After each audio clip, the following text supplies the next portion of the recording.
দুর্গা পুজো হচ্ছে দুর্গতি নাশিনী। মা দুর্গা আসছেন আমাদের দুর্গতি নাশ করার জন্যে। ওই জন্য মায়ের সপ্তমী, অষ্টমী, নবমী, দশমী, ষষ্ঠী থেকে মায়ের পাশে একটা নবপত্রিকা থাকে না? জোরে বলুন, ওটা কে বলুন তো? অনেকে বলে কলা বউ, ওটা গণেশের বউ বলে, কিন্তু না, ওটা মায়ের একটা রূপ। গণেশের বউ নয়, কিন্তু গণেশের পাশে থাকে বলে ওটা মায়ের একটা রূপ। আমি আপনাদের বলবো, আপনারা খুব ভাগ্যবতী এবং ভাগ্যবান যে ঠাকুরের আশ্রয়ের কাছে বাস করছেন। দুর্গা পুজো হবে, জোরে বলুন হানা না, প্রত্যেক বছর হবে। কিন্তু দুর্গা পুজোতে কিছু মনে করবেন না, দুর্গা পুজোকে আমরা অপভ্রংশ করছি, আমরা নষ্ট করছি। প্রমাণ দিয়ে দেবো আপনাদের সামনে, এবার জীবন্ত প্রমাণ। আমি এবছর এক জায়গায় যাচ্ছিলাম, ইউটিউব হচ্ছে বলে বলছি না, জায়গাটার নাম বলবো না। দুর্গা পুজোর সময় কীর্তন করতে যাচ্ছিলাম, দেখলাম দুর্গার প্যান্ডেল করেছে, কিন্তু প্যান্ডেলের পাশে এই অসভ্যতাগুলোকে দূর করুন। আমার বক্তব্য, হিন্দু সনাতন ধর্মকে নিয়ে ছেলে খেলা নয়, হিন্দু সনাতন ধর্মকে নিয়ে অপভ্রংশ নয়। অন্যান্য জাতের মানুষ আমাদের ধর্মকে নিয়ে একটু ঠাট্টা করে, এই কারণে। কেন করে বলুন তো? আমরা আমাদের ধর্মটাকে আমরা নিজেই নামিয়ে দিই। কেন? এই দিয়ে তাকাবেন, দুর্গার প্যান্ডেল হয়েছে বিরাট বড়, একটা স্কুটি করেছে, শিব স্কুটি চালাচ্ছে, আর দুর্গাকে পেছনে কাঁধে হাত দিয়ে বসিয়ে দিয়েছে। আপনারা হাসছেন, এটা আমাদের লজ্জার ব্যাপার। স্কুটি চালিয়েছিল বলুন, গিয়ে যখন জিজ্ঞেস করছে এটা কি হচ্ছে, থিম থিম থিম বানানো হয়েছে। লজ্জা লাগা উচিত আমাদের। আমরা থিম বানাতে গিয়ে ধর্মটাকে কিরকম নষ্ট করছি। আবার দেখবেন মায়েরা দুর্গা 4 দিনের জন্য বাড়ি আসে, যেটা বলুন হানা না। মেয়ে যদি 4 দিনের জন্য বাড়ি আসে, খুব আনন্দ হয়, মা দুর্গা এলো, ঢাকঢোল বাজিয়ে আনন্দ করলাম। কিন্তু মা যখন বিসর্জন হয়, তখন কি করে বলুন তো? আমাদের ছেলেরা এমন ডিজে বাজায় আর এমন এইরকম খায়। আপনাদের এখানে খায় না? না, এখানে যেরকম পার্টি নাই আছে। একদম কমিটি সব বলছে, মানে খুব সাহস নিয়ে বলতে পারছে না, আছে। মাস্টার মশাই বলছে, মানে বলার দরকার নেই, পার্টি সব জায়গাতেই আছে। এই দিয়ে তাকান, মায়েরা এমন ডিজে বাজায়। মা কৈলাস পর্বতে গিয়ে বাবাকে, স্বামীকে বলে, এবছর গেলাম, পরের বছর চান্স নাই। বলে কেন? ছেলেগুলো সব আমায় বিসর্জন করছে, আর আবার কবে? মানে বিসর্জনের দিনে একটা কেমন ফুর্তির ব্যাপার, মানে বোতলের খেলা হয়। লজ্জা লাগা উচিত আমাদের, বোতলের খেলা হয়, এরকম চিৎকার করে বলে সবাই, আবার কি লজ্জার ব্যাপার। এবার লক্ষ্য করুন, আপনারা সবাই চিন্তা করুন, যারা মদ খেয়ে মা দুর্গার সামনে এরকম করে নাচবে, তাদের পরিণতি কি হবে জেনে নিন সবাই। আবার কবে আসছে বছর, নাচছে না, মা ডুবছান নাচছে। একদিন একটা ছেলে পুজো করিয়েছে, কমিটির হেড, ও এখন মাতাল হয়ে আবার কবে আসছে বছর খুব নাচছে।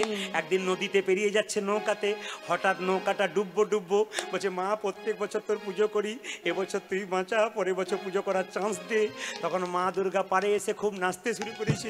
ও ডুবছে আর মা নাচছে। বলছে, মা আমি ডুবছি আর তুই নাচছিস। বলছে, বাবা আমি যেদিন ডুবছিলাম সেদিন তুই কি দাঁড়িয়েছিলি? তুইও নাচছিলি, তুই ডুববি।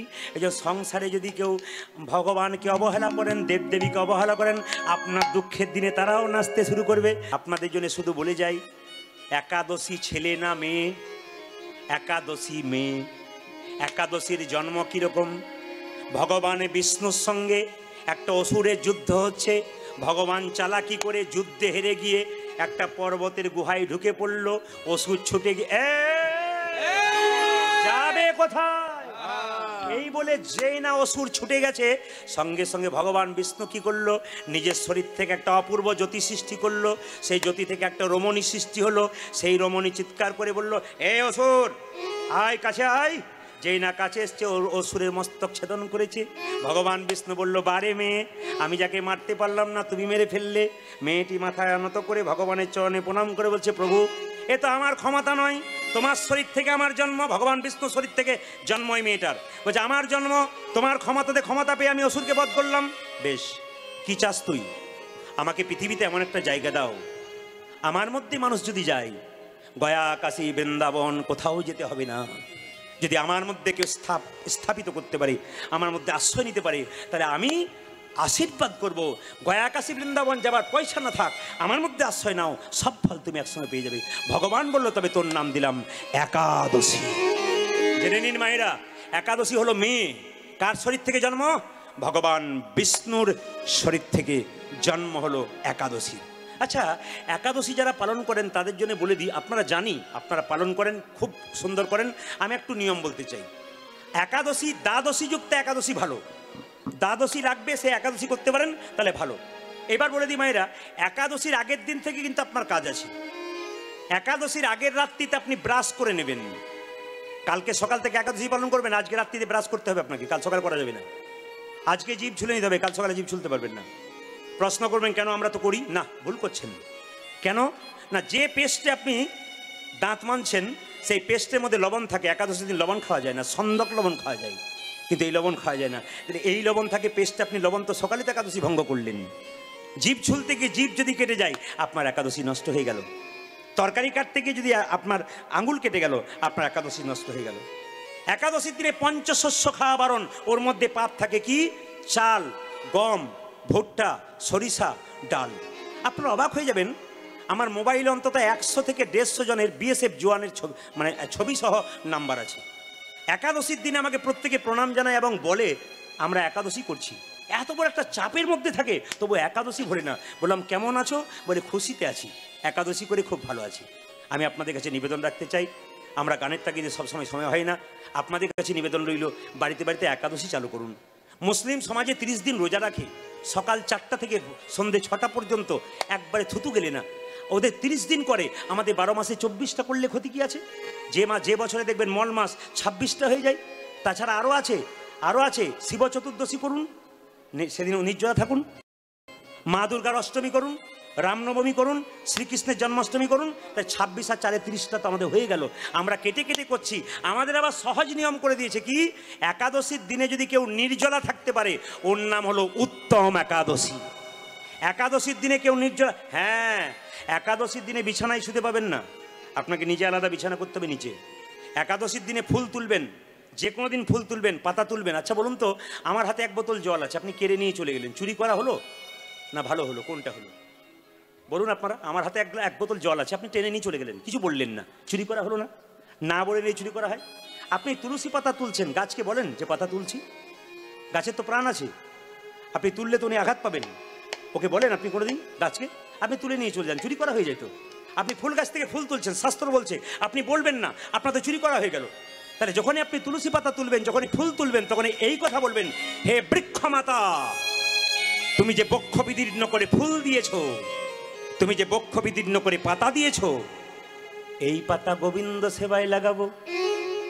যদি তোমার কোনো আঘাত হয়, নিজ গুণে আমায় ক্ষমা করে দিও।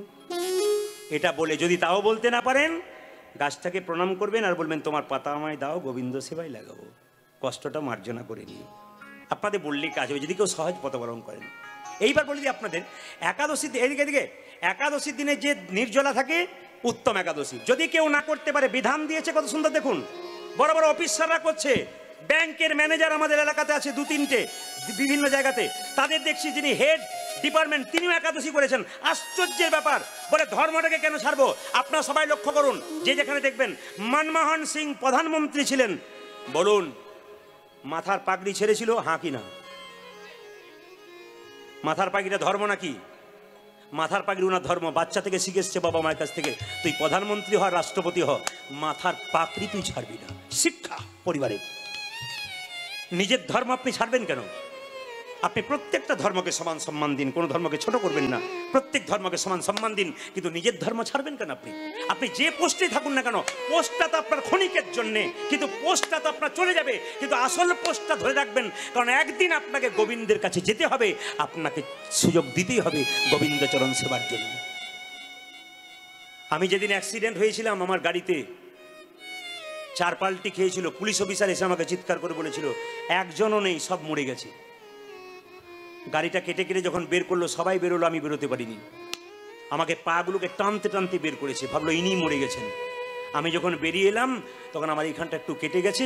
অফিসার বললেন, আচ্ছা এইরকম একটা অ্যাক্সিডেন্ট আমি জীবনে দেখি নাই, দেখেছি অনেক অ্যাক্সিডেন্ট, সবগুলো মারা গেছে, এরকম দেখি নাই সবাই বাঁচলো, আচ্ছা আপনি বাঁচলেন কি করে? সেদিন অফিসার বললেন, কেন বাঁচলেন, কি করে বাঁচলাম? বললাম স্যার কীর্তন করি বলে। একটা জিনিস আপনাকে দেখাই, শ্রীমদ্ ভাগবত গীতাটা বের করে বললাম, এইটার জন্য বেঁচে গেলাম। পুলিশ অফিসার ছমকে গেলেন। আমি যখন গেলাম 10 দিন পর ওনার কাছে, উনি বলেন আপনার গাড়ি তো শেষ হয়ে গেছে, 10 দিন পর আসবেন, 10,000 টাকা নিয়ে আসবেন, ট্রেনে নিয়ে এসছে, আপনি টাকা দিয়ে নিয়ে চলে যাবেন গাড়িটা। অফিসে যখন গেলাম, উনি মাথা নিচু করে বসে আছেন, বাঘের মতো গর্জন যার, মাথা নিচু করে বসে আছেন। জিজ্ঞেস করলাম স্যার চুপ করে আছেন কেন? আজ আর টাকা নেব না। যে টাকাটা নিতাম গোবিন্দ সেবায় লাগাবেন।